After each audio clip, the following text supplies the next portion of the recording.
Assalamualaikum warahmatullahi wabarakatuh.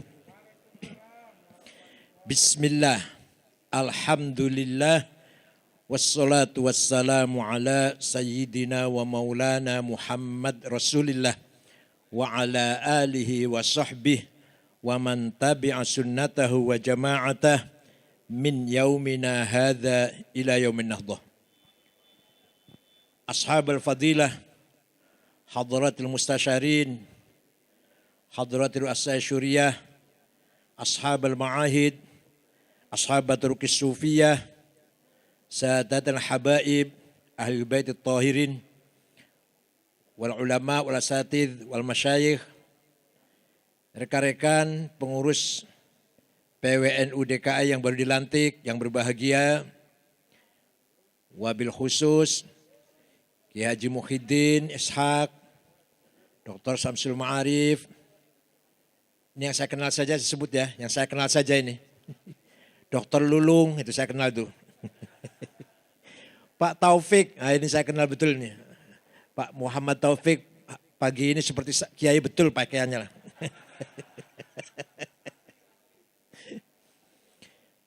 Rekan-rekan pengurus wilayah NU, a'azzakumullah wa yakhudh bi'aidikum lima fi salah wal khair wal barakah. Tamu undangan, oh ya Bapak Marullah sudah pergi ya, Bapak Marullah juga saya kenal. Ibu Hizbiyah Abdul Wahab Hasbullah dari lembaga Badan Otonom yang hadir, Bapak Ibu sekalian.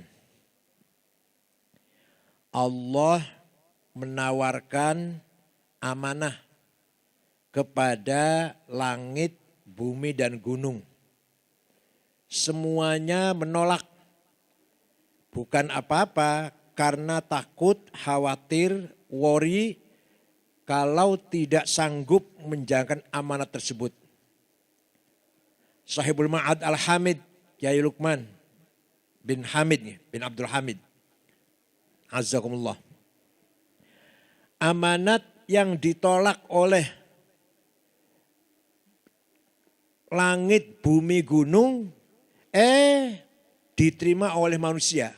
Kita ini menerima dulu amanat itu. Padahal manusia itu berpotensi sangat kurang ajar, bukan hanya kurang ajar, sangat kurang ajar dan sangat tolol. Inna aradnal amanata 'alas samawati wal ardi wal jibali fa abaina ay yahmilnaha wa ashfaqna minha wa hamalahal insan innahu kana zaluman jahula. Senior kita semua Pak Haji Fauzan, SHN senior kita semuanya, yang paling sepuh barangkali ya. Pak Saiful Mujab, juga saya kenal betul.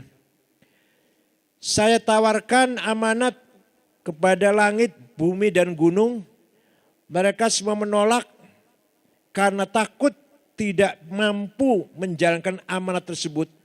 Wahamalal insan, manusia menerima. Padahal manusia itu innahu kana zolum, bukannya zolim, zolum. Sangat kurang ajar banget. Sangat kurang ajar sepole lah. Jahul, sangat tolol, dungu dan bodoh. Bukan hanya jahil, jahul. Bukan hanya zalim, zolum.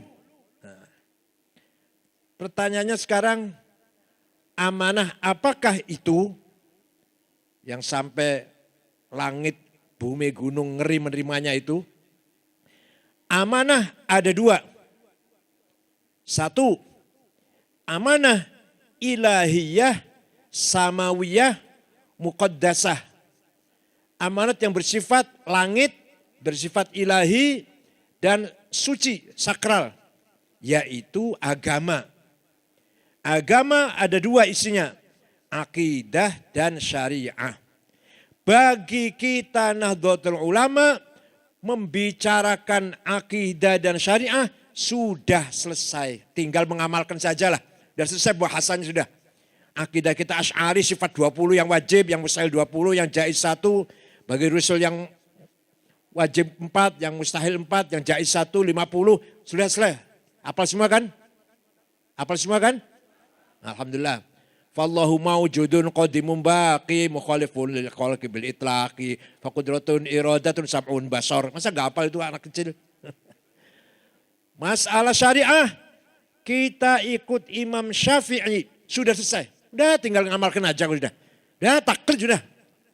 Kita ini taklid pada Imam Syafi'i. Udah tinggal ngamalkan saja. Nah, yang kedua, amanah yang bersifat ijtihadiyah, waqi'iyah, insaniyah. Amanah yang bersifat profan, bersifat istihadi, menuntut kita agar cerdas dan kreatif, yang bersifat kehidupan sehari-hari. Ini yang kedua.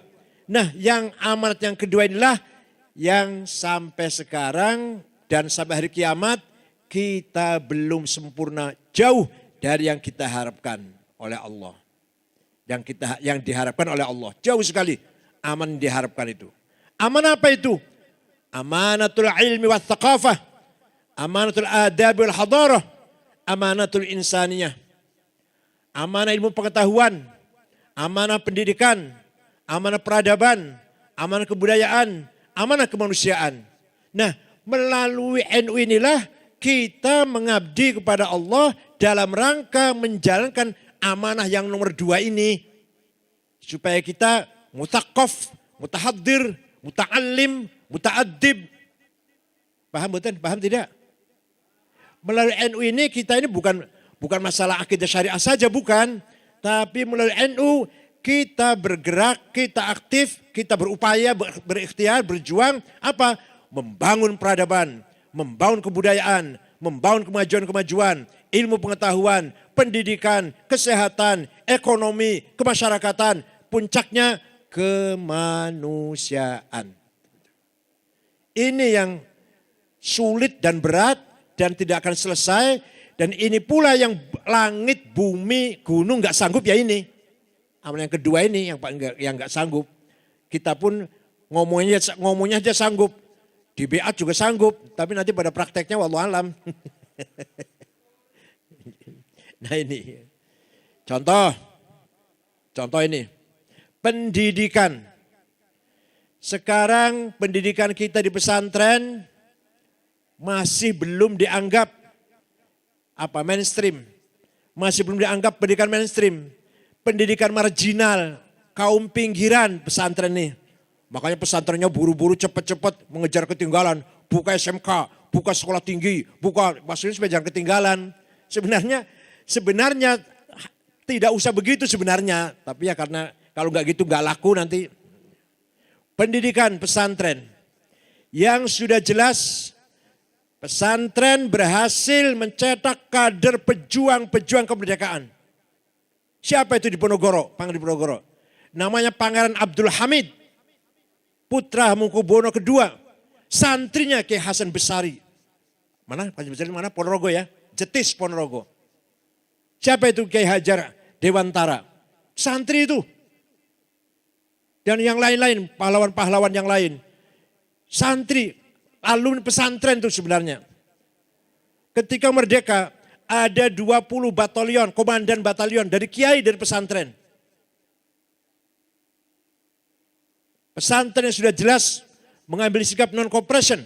Lari dari perkotaan meninggalkan pusat-pusat pemerintahan Belanda. Lari ke kampung-kampung, ke dusun-dusun demi menjaga sikap, menjaga prinsip, memelihara prinsip anti penjajah. Anti agamanya, anti budayanya, anti perilakunya, anti wataknya, dan segalanya lah. Dalam rangka menjaga eksistensi kepribadian, supaya tidak luntur, lari meninggalkan perkotaan. Itu namanya orang punya prinsip namanya. Itu para pesantren, para kiai pesantren itu. Nah, ketika Belanda tahun 1902 mengambil kebijakan atau memutuskan kebijakan politik etis. Apa politik etis itu apa? Yang tadinya pribumi tidak boleh sekolah, sekarang boleh sekolah. Silakan. Kata Belanda. Sekarang silakan, semua boleh sekolah. Kalau tadinya nggak boleh pribumi sekolah, sekarang silakan sekolah. Namanya politik etis namanya. Kiai tahu, kiai-kiai waskito, ma'rifat, kiai-kiai tahu apa tujuannya ini? Tujuannya mensekularisasikan masyarakat Islam Indonesia. Supaya masyarakat Islam sekuler, maka silakan sekolah supaya dicuci otaknya, tinggal akidah saja. Sedikit-sedikit tinggal akidah Islam, tinggal ya KTP, khitan, masih lah, nikah, rujuk, nikah lagi, masih di KUA lah. Tapi semangat Islamnya sudah tidak ada. Ghirah Islam sudah tidak ada. Ta'amuk, tafaqquh, fiddin sudah enggak ada lagi. Sekolah semuanya. Maka Belanda membolehkan pribumi sekolah, kiai curiga. Dan betul curiganya betul, bukan hanya suudzon yang salah. Betul, ini dalam rangka mensekularisasikan masyarakat santri atau masyarakat Islam Indonesia. Oleh karena itu, kiai mengambil sikap sekolah haram, nulis Latin haram, pakai celana haram, pakai dasi haram, pakai jas, yang jasnya potongannya kayak Belanda lah, haram. Pakai apa lagi yang haram? Walhasil itulah, tidak pakai kopiah, kok gini haram. Enggak sah kalau jadi saksi nikah, enggak sah orang enggak pakai kopiah. Sampai segitu. Itu dalam rangka menunjukkan saya ada, kami ada. Kami masih punya prinsip, masih punya eksistensi, masih punya kepribadian jati diri. Itu. Oleh karena itu pendidikan pesantren merupakan satu-satunya, tidak yang lain. Benteng ajaran agama Islam. Tafaqquh di pesantren adanya. Mudah-mudahan Al-Hamid menunjukkan kualitasnya. Di sini tafsir, di sini hadis, di sini fikih, di sini usul fikih, di sini ilmu qiraat, di sini ilmu kalam, di sini ilmu tajwid, di sini macam-macam. Pendalaman ilmu agama. Tanpa kiai alumni pesantren, sekarang ini agama tinggal pelangnya saja, tinggal nama saja, namanya agama. Atau namanya Muhammad bin Abdullah wis. Tapi baca Quran perentang-perentong. Baca Quran gak bener, tajwid gak bener, apalagi tafsir hadis apalagi. Tafsirnya dari Departemen Agama terjemahan. Kalau tidak betul-betul tafaqquh fiddin. Nah pesantren inilah sampai sekarang satu-satunya tempat tafaqquh, ta'ammuk fiddin, fi ulumiddin an-nafi'ah insyaallah. Oleh karena itu kita harus bangga dengan pesantren. Harus bangga dengan eksistensi pesantren. Banyak sekali hal-hal kelebihan pesantren. Di sini ada tafaqquh fiddin. Di pesantren ada ukhuwah satu sama lain yang sangat kental, persaudaraan, kesederhanaan. Tidak ada santri tawuran. Ada nggak santri tawuran? Kalau bertengkar dikit sih ada, bertengkar dikit. Tapi kalau tawuran nggak ada. Kita lihat sekolah, hampir tiap minggu kita lihat sekolah muridnya tawuran. Pesantren tidak ada santri tawuran. Itulah salah satu beberapa kelebihan pesantren. Ini amanah dalam pundak kita semuanya. Yang kedua, bicara pendidikan panjang kalau saya berbicara pendidikan, di pesantren ada ta'lim, ada ta'dib, ada tadris, ada tarbiyah. Panjang itu kalau bicara itu. Itu filosofinya pendidikan itu. Yang kedua, amanatul iqtisad, ekonomi. Nah, kalau bicara ekonomi ini kita paling ketinggalan. Ada beberapa teman kita ya punya pom bensin 2 tak, bensin eceran, punya properti ukuran 36, punya usaha apalah, usaha kelontong. Ya enggak apa-apa, tapi itulah kenyataannya.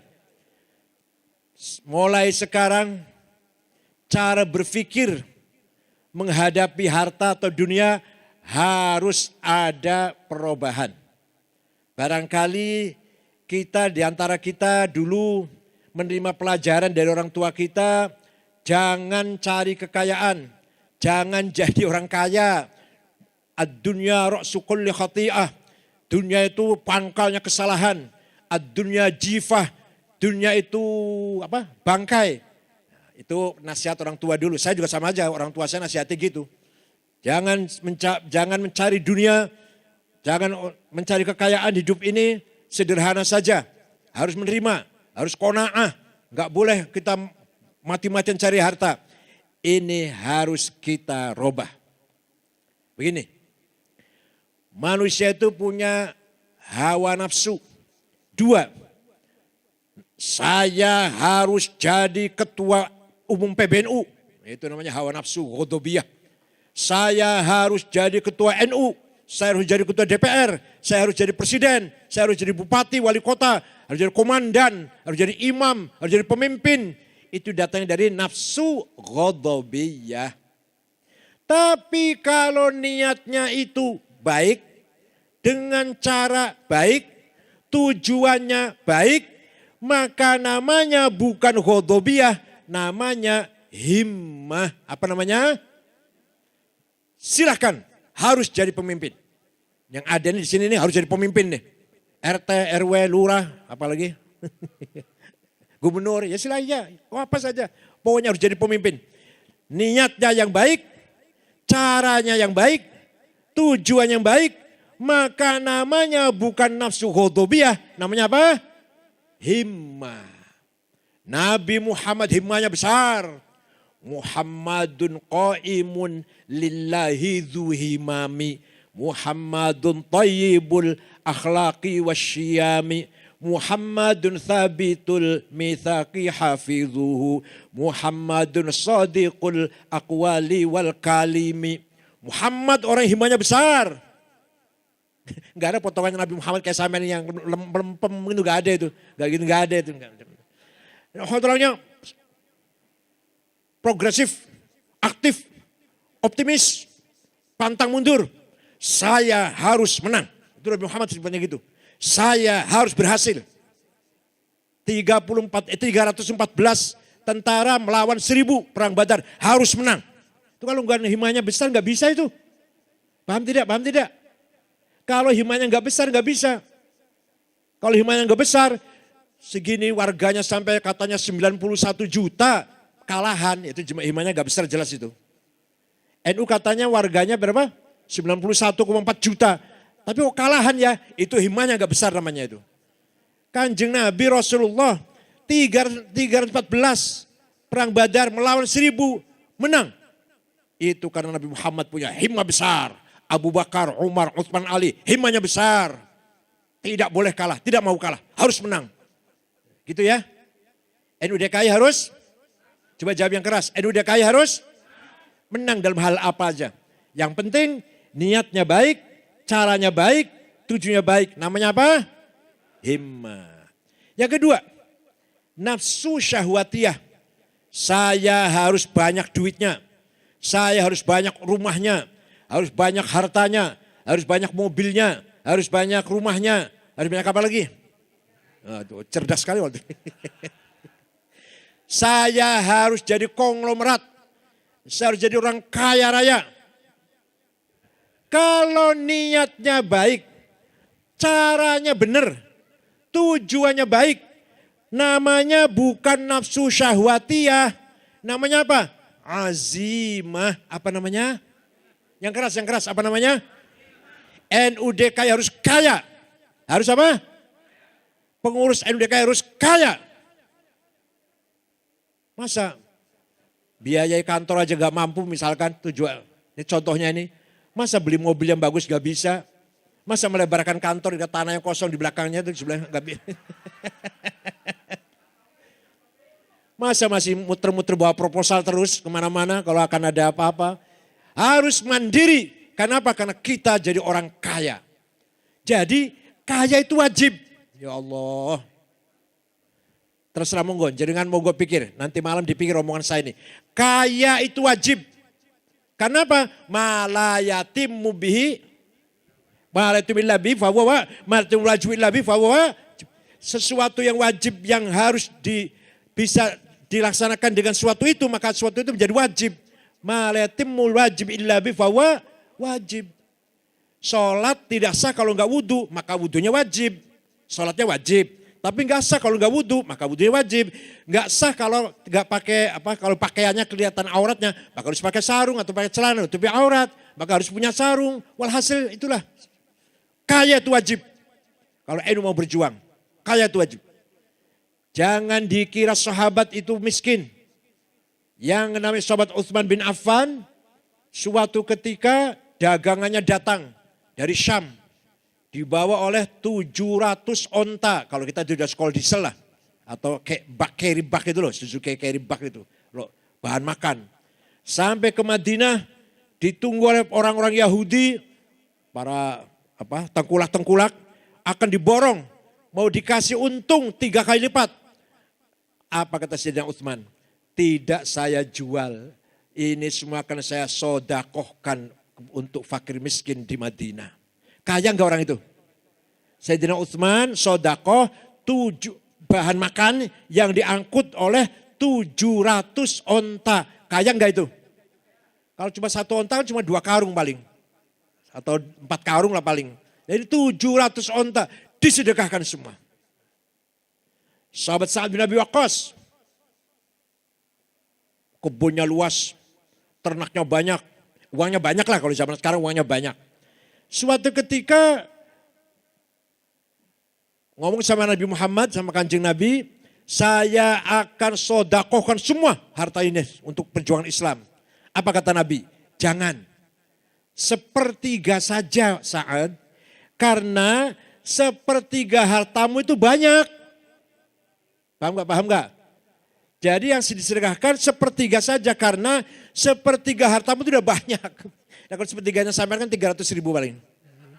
Kalau sepertiganya Aguan kan berapa itu? Atau sepertiganya Sinarmas berapa kan? Jadi kata Nabi, Sa'ad kamu sodakohkan sepertiga saja. Karena sepertiga itu udah banyak dari kamu itu. Yang lainnya untuk ahli waris, untuk anak-anak, untuk ahli waris nanti kalau kamu meninggal dunia itu punya hak waris semuanya. Jangan semua, jangan. Nah kalau kita sepertiga kita paling berapa kalau sepertiga kita? 300.000 paling sepertiga kita. No, Said bin Abi Waqqas itu kaya raya. Syekh Abdul Qadir Al-Jailani kaya.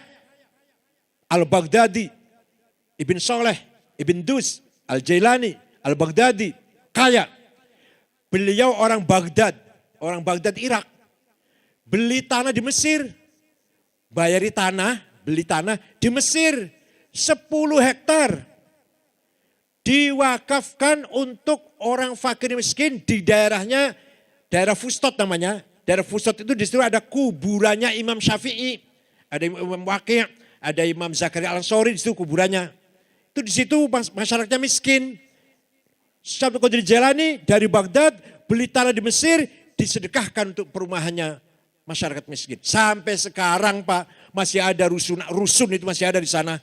Ya apartemen sederhana itu tanahnya hadhil ard hadhil buq'ah auqaf Syekh Abdul Qadir Al-Jailani. Masih ada tulisannya itu. Ini wilayah ini atau daerah ini wakafnya Syekh Abdul Qadir Al-Jailani.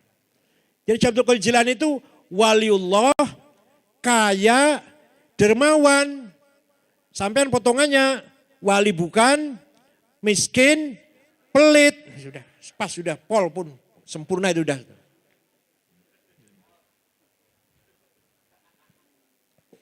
Syekh Abdul Hasan Asyadzili yang punya Tariqat Syadziliyah, yang punya Hizb Nasr itu, kaya raya. Muridnya 6.000 ditanggung. Ditanggung muridnya yang zikir bersama itu, muridnya ditanggung kehidupannya. Kebutuhan sehari-hari ditanggung. Kan kebalikan sekarang ya? Kembali sekarang ya? Iya. Kalau sekarang gak ada muridnya nanggung mursyidnya. Gak ada. Ini enggak, Syekh Abdul Syadzili nanggung muridnya. Beliau tiap hari pakaiannya ganti. Rumahnya bagus. Kendaraannya kereta ditarik oleh 2 kuda besar. Ya kalau sekarangnya Mercy lah. Atau BMW, bukan Lexio, bukan. Apa satu lagi apa? Kalau Lexio apa? Satu lagi? Kira-kira. Ya Allah. Dilihatnya sepet rasanya itu, Masya Allah. Ada yang tanya muridnya, Syekh, antum ini wali. Ya terus? Tapi pakaiannya mewah, rumahnya mewah, baunya harum, kendaraannya bagus. Lah gimana? Yang lain-lain kok nyemprul, wali-wali yang lain tuh nyemprul gitu. Bajunya 7 hari belum dicuci, sorbannya sejak pulang umroh gak pernah ganti. Minyak wanginya misik yang 5.000 10 gram itu. Ya Allah, yang bisa bikin orang batuk. Musolanya bau pesing, bau pete, airnya kosong, gayungnya bocor, alah Insya Allah. Lampunya 5 watt, sandalnya lili. Tasnya itu bukan Ecolak, Delsi, apalagi sampai merek apa Hermes apalagi. Tasnya itu ada tulisan di pojok, Musyawarah Majelis Ulama Jakarta. Kesana kemari bawa tas bagian Musyawarah Majelis Ulama. Ya Allah Kiai ya Allah, menyedihkan banget ini.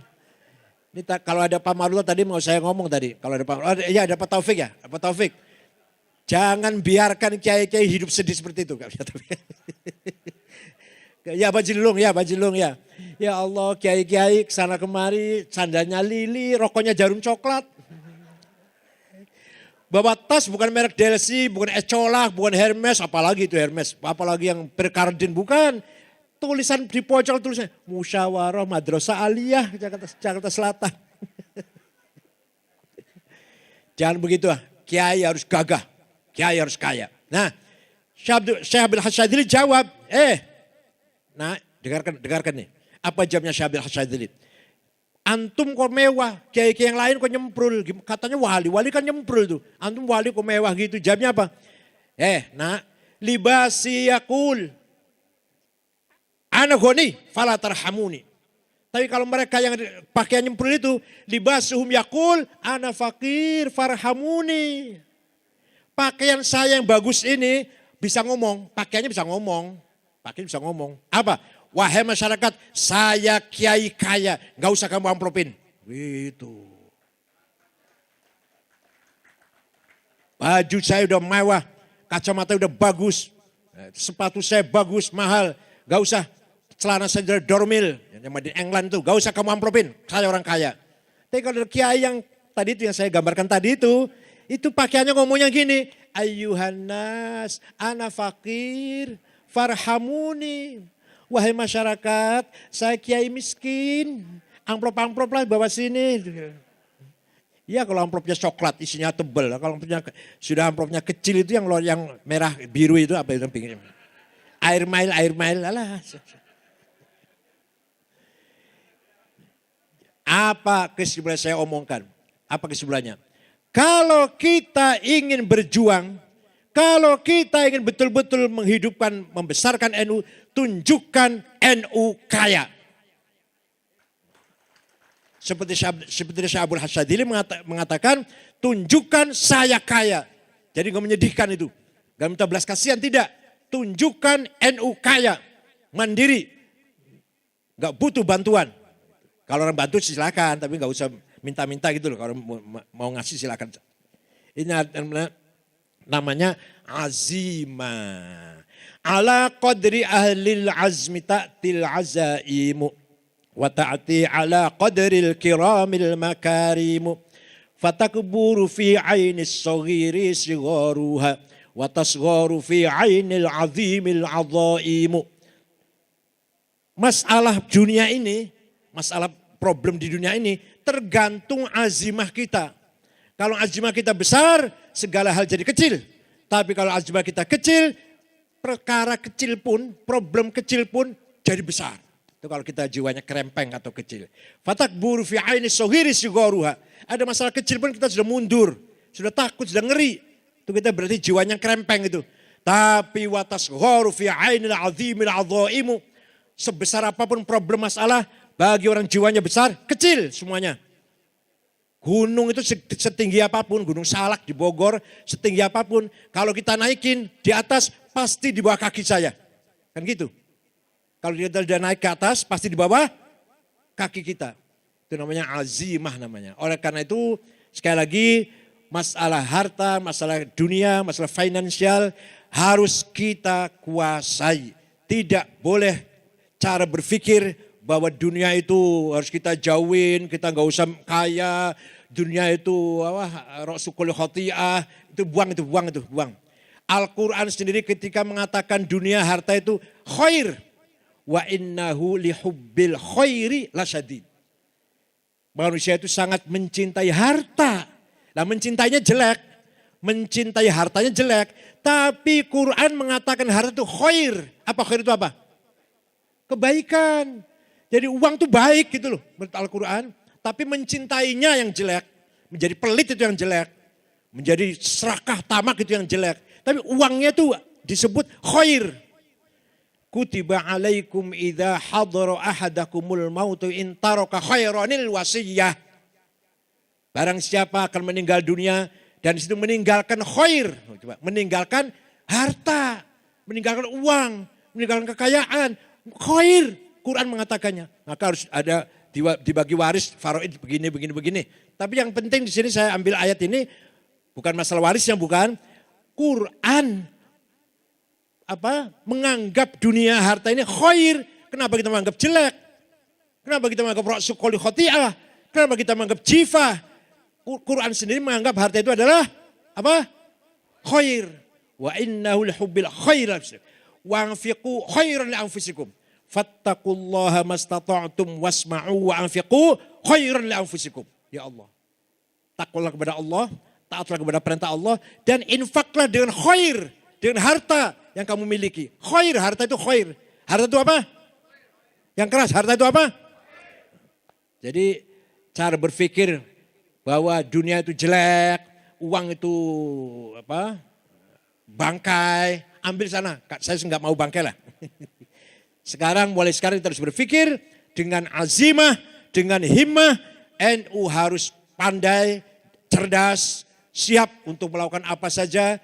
Dan NU harus kaya, siap untuk melaksanakan apa saja. Itu namanya himmah dan azimah. Kalau sudah himmah dan azimah, nanti nafsunya ganti namanya. Apa namanya? Mutmainnah. Apa namanya? Sudah kaya, sudah berilmu, beramal soleh, berakhlak, bertakwa, amalnya baik, perilakunya baik, hidupnya mapan dan cukup, zakat, sedekah, wakaf, hibah dan infak, nazar dan sebagainya. Mutmainnah. Paham tidak? Uang banyak, rumah bagus, mobil mewah, istri cantik. Ya Allah. Tenang enggak? Tenang tidak? Sholat, puasa Ramadan, syukur-syukur sunnah juga, baca Quran, amalnya baik, akhlaknya baik, mulia, mutmainnah. Ya kalau sholatnya rajin tapi untuk makan besok aja nggak ada, bagaimana mutmainnah? Ya enggak, betul enggak? Sholat rajin, baca Quran rajin, istighfar rajin, tapi mikirin besok makan apa aja sudah nggak ketemu. Besok makan apa, biayain sekolah anak dari mana, bagaimana hidup selanjutnya. Gak mutmainnah dong. Atau sebaliknya, kaya raya tapi gak sholat, gak beribadah, gak bertakwa, juga tidak mutmainnah. Tapi model panjenengan ini, model kita ini, kalau diberi kekayaan, insya Allah akan tasarrufnya ke jalan yang baik. Insya Allah kita tidak akan melupakan perintah-perintah Allah, bahkan akan menambahkan ketakwaan kita kepada Allah. Dengan kekayaan itu kita berjuang. Dengan kekayaan itu kita bisa menambah ibadah istiqomah kepada Allah. Yang terakhir, 3 saja deh. Yang terakhir, kesehatan. Tadi pendidikan, ekonomi, kesehatan. Nah di masa pandemi ini kita semua terpanggil untuk bareng-bareng bersama-sama. Pemerintahnya, TNI Polri-nya, NU-nya, semua. Mari kita bersama-sama gotong royong. Wa ta'awanu 'alal birri wat taqwa. Bergotong royong menghadapi corona. Alal birri itu sekarang maknanya menghadapi corona. Ayo, bagaimana kita bisa menunjukkan kepada dunia Indonesia sukses berhasil mengatasi pandemi corona ini. Tunjukkan. Di sini pentingnya ukhuwah insaniyah. Coba. Kiai Hasyim Asy'ari mendirikan NU tujuan untuk membangun ukhuwah Islamiyah, ukhuwah watoniyah, ukhuwah insaniyah. Menghadapi pandemi ini, di sini pentingnya ukhuwah insaniyah. Persaudaraan sama umat manusia, gak pandang bulu agamanya apa, suku apa, etnik apa, kelas apa, ras apa, warna kulit bahasanya apa, budayanya bagaimana. Mari kita bergandengan tangan dalam rangka membangun ta'awun al-birri, memperkuat kerjasama saling solidaritas menghadapi penyakit corona ini. Ini peringatan dari Allah bagaimana kita agar mempraktekkan, merealisasikan ukhuwah insa. Ya Allah, Luar biasa Mbak Hashim Asy'ari itu. Luar biasa Pak, luar biasa. Tahun itu loh, tahun 20-an ya, tahun belasan malah. NU dibangun untuk mendirikan, untuk memperkuat, mewujudkan ukhuwah Islamiyah. Umat Islam yang akur, umat Islam yang solid. Satu Tuhannya, satu nabinya, satu kitab sucinya, ayo yang satu, bersatu. Jangan saling caci maki. Yang kedua, ukhuwah watoniyah, persaudaraan sebangsa setanah air, lintas agama, lintas suku. Yang ketiga, ukhuwah insaniyah, persaudaraan sama umat manusia. Ya Allah, Kiai Hasyim Asy'ari bukan doktor, bukan profesor, bukan keluaran Harvard, bukan keluaran Sorbonne, bukan keluaran Oxford, bukan. Tapi punya visi yang sangat jauh.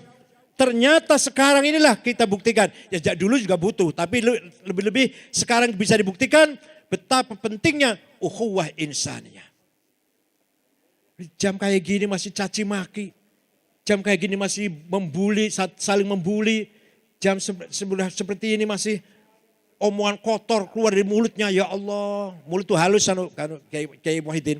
Kalau orang Jawa cangkem. Kasar sekali itu. Omongan masih keluar dari cangkemnya yang kotor itu. Ya Allah. Wala tasubbul ladzina yad'una min dunillahi fayasubbullaha adwan bighairi ilm. Kadzalika zayyana likulli ummatin amalahum. Al-Quran ini. Allah ini firman Allah ini. Wala tasubbul ladzina yad'una min dunillah. Kamu jangan mencaci maki orang yang tidak menyembah Allah. Ya Allah, kurang terang apa itu? Kurang jelas apa itu Quran coba? Kamu jangan mencaci maki orang-orang yang tidak menyembah Allah. Jangan caci maki orang Kristen, Yahudi, Hindu, Buddha, Konghucu, Katolik, Kristen, Kapitayan, Kaharingan, Sunda Wiwitan, Karuhunan, Gotoloco, Sato Darmo, Darmo Gandul, Subud, Parpalin. Apalagi? Jangan mencaci maki agama lain. Jangan mencaci maki Tuhan lain. Allah melarang. Quran ini jelas sekali Pak. Nanti mereka mencaci maki Allah. Nah, kadzalika zayyana likulli ummatin amalahum. Saya telah menjadikan bagi setiap umat, setiap kelompok, setiap bangsa mempunyai kebanggaannya sendiri-sendiri. Setiap kelompok, setiap umat punya agamanya yang dibanggakan. Punya budayanya, punya tradisinya, punya seninya, punya apalah budayanya yang mereka banggakan. Jangan dicaci maki. Agama kita nggak boleh mencaci maki agama lain. Budaya, bahasa. Misalnya kita mencaci maki bahasa Madura misalkan. Nggak boleh itu, nggak boleh. Mencaci maki lagu Sunda misalkan. Nggak boleh. Mencaci maki tradisinya orang Sunda, nggak boleh. Tidak boleh mencaci maki budayanya, kebanggaannya lah pokoknya. Agamanya, budayanya, peradabannya, tradisinya, seninya, bahasanya. Ya Allah, begitu mulianya ajaran Al-Quran. Gitu ada mubaligh ngakunya dakwah, tapi dakwah dengan lisan yang kotor. Itu bukan dakwah itu. Nih dengarkan. Imam Ghazali mengatakan, wa dararus syar'i mimman nasarahu la bitariqih akbaru min dararihi mimman ta'ana fih. Imam Ghazali ini. Bahaya bagi agama dari orang yang membela tapi dengan cara yang salah. Itu lebih besar, lebih bahaya daripada orang nyerang sekalian. Paham tidak? Ada orang anti-Islam, jelas itu, jelas anti-Islam sudah. Jelas anti-Islam. Tapi ada orang yang kelihatannya membela Islam. Kelihatannya pembela Islam. Tapi la bitariqih, tidak dengan cara Islam. Tidak dengan cara Islami. Tidak dengan manhaj Islami. Itu dorornya, bahayanya, madorotnya akbar. Lebih bahaya. Bukan kata saya. Imam Ghazali. Ini Imam Ghazali dalam kitab Ihya. Oleh karena itu membela agama juga dengan cara yang baik, karena agama itu hal yang baik. Mangkana amruhu ma'rufan falyakun bima'rufin. Barang siapa amar ma'ruf ya dengan cara yang ma'ruf. Barang siapa mengajak kebaikan ya dengan cara yang baik. Ini prinsip agama Islam dan inilah prinsip Nahdlatul Ulama. Masya Allah. Ukhwah watoniyah. Ya Allah. Ukhwah watoniyah. Kiai Hasyim Asy'ari berhasil menggabungkan antara nilai-nilai agama dan budaya dan politik. Agama, iman dengan Allah, dengan politik kebangsaan dijadikan satu. Hubbul waton minal iman. Nasionalisme bagian dari iman. Itu Mbah Hasyim Asy'ari itu bukan hadis itu. Mohon maaf, Pak Haji Lulung mana? Pak Haji Lulung. Jangan salah itu bukan hadis ya. Itu Mbah Hasyim Asy'ari Pak Haji. Nasionalisme bagian dari iman. Anda nasionalis harus bertuhan beriman. Anda beragama beriman harus nasionalis. Ini Mbah Hasyim Asy'ari mengatakan hal ini tahun 1915 atau 16 itulah. Masih jauh merdeka kita. Tapi sudah menanamkan bagaimana mencintai tanah air. Bahkan ada seorang wartawan dari Saudi namanya Dr. Tariq Shihab menulis buku kecil bahasa Arab. Haji Hasyim Asy'ari awal wadi'ib asasil istiqlal fi Indonesia. Kiai Hasyim Asy'ari itu orang yang pertama kali mempunyai semangat kemerdekaan di Indonesia dari kalangan ulama. Itu ditulis oleh wartawan dari Mekah namanya Tariq Shihab. Bukunya kecil saja. Tentang Kiai Hasyim Asy'ari. Bagaimana beliau ketika mukim di Mekah pun selalu berdoa kepada Allah di makam-makam mustajab. Kapan Indonesia bebas dari penjajah? Ya Allah. Oleh karena itu kesimpulannya. Bagi NU berjuang untuk negara jihad. Berjuang agama jihad. Berjuang untuk kekuatan bangsa jihad. Bukan hanya berjuang bela merah putih jihad. Berjuang bela Pancasila jihad. Mendukung pemerintah yang sah. Dan mendukung ketika program pemerintah itu baik, berjuang. Mendukung programnya pemerintah yang baik loh ya. Yang demi rakyat. Dan pemerintah itu pemerintah yang sah, berjuang namanya jihad itu. Mencaci maki atau mengganggu pemerintah yang sah dengan caci maki itu namanya makar ya. Makar itu namanya. Jadi walhasil bagi Hasyim Asy'ari keselamatan, keutuhan, waton Indonesia ini sangat penting sekali bagian dari iman. Kalau Anda orang beriman, selamatkan watoniyah Indonesia ini. Kalau kita menjadi orang beragama, beriman kepada Allah, ayo kita selamatkan, kita jaga waton kita, tanah air kita. Lihat Afghanistan, 100% Muslim, 99% Sunni, Hanafi, Naqsyabandiyah, Maturidiyah akidahnya, Thareqatnya Naqsyabandiyah, 1% Syiah. Ya Allah, perang saudara gak habis-habis sampai sekarang lebih parah lagi. Ya Allah, Taliban menang, ini Taliban memberi angin pada kelompok radikal di kita ini. Nanti kelompok radikal di Indonesia coba lihat tuh, Allah telah memenangkan Taliban dengan jihadnya. Mari kita jangan patah semangat, mari kita bangkit lagi. Jadi simbol menyerang pemerintah yang sah itu jihad. Allah akan membela, Allah akan memberikan kemenangan pada kelompok yang akan menggulingkan pemerintah. Itu nanti dampak dari kemenangan Taliban ini. Apa kita mau seperti Afghanistan kita ini? Sukunya hanya 7 suku, agamanya 1, sukunya 7, madhab 1, ya madhab Syiah kecil sekali lah, madhab Hanafi, Maturidiyah, Naqsyabandiyah. Apa itu yang salah? Yang salah belum ketemu, belum menyatu antara berpikir agama dan berpikir sebagai nasionalis. Dikira berjuang agama bukan berjuang nasional.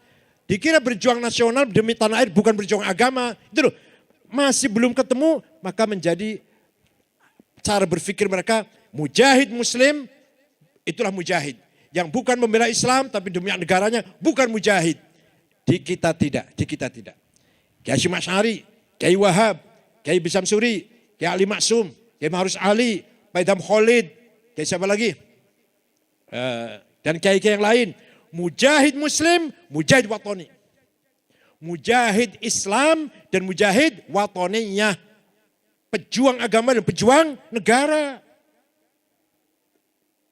Di Timur Tengah tidak. Di Timur Tengah Said Qutb, Ashmawi, Syekh Muhandis, Hasan Hudaybi, Umar Tilimsani, dan lain-lain. mujahid Islam, bukan nasionalis.